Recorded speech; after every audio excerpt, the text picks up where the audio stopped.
নতুন ভোটারদের মন পেতে কোনো রকম খামতি রাখতে চাইছে না বিজেপি।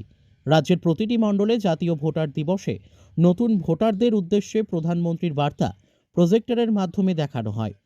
6 নম্বর আগরতলা মণ্ডলে আয়োজিত এই অনুষ্ঠানে ছিলেন প্রদেশ বিজেপির সহ সভানেত্রী পাপিয়া দত্ত, ডক্টর অশোক সিনহা সহ অন্যান্য কার্যকর্তারা।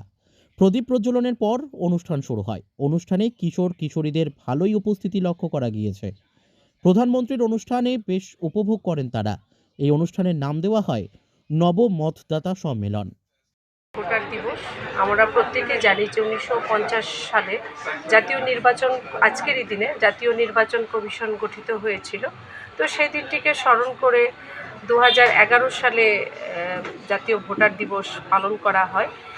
এই দেশের মানুষের যে অধিকার এবং গণতান্ত্রিক যে রাষ্ট্র ভারতবর্ষ, যে কর্মযজ্ঞ চলছে এই গণতান্ত্রিক প্রক্রিয়ায় এই রাষ্ট্রের প্রতিটি নাগরিকদের যে ভূমিকা সেটাকে সুনিশ্চিত করার লক্ষ্য নিয়ে এই দিনটি পালন করা হয়।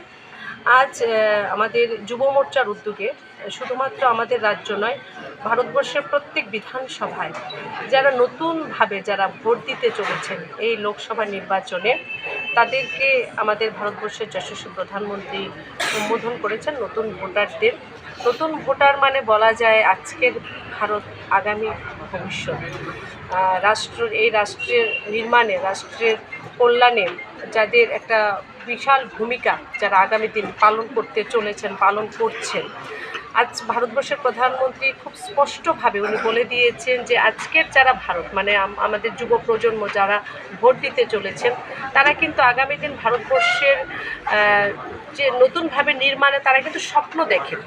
প্রধানমন্ত্রী বলেছেন যে আমরা যে স্বপ্নটা দেখি আমাদের রাষ্ট্রের জন্য, সেই স্বপ্নটাকে প্রধানমন্ত্রীজি সংকল্প করে নিয়েছেন, মানে আমাদের স্বপ্নই ওনার সংকল্প।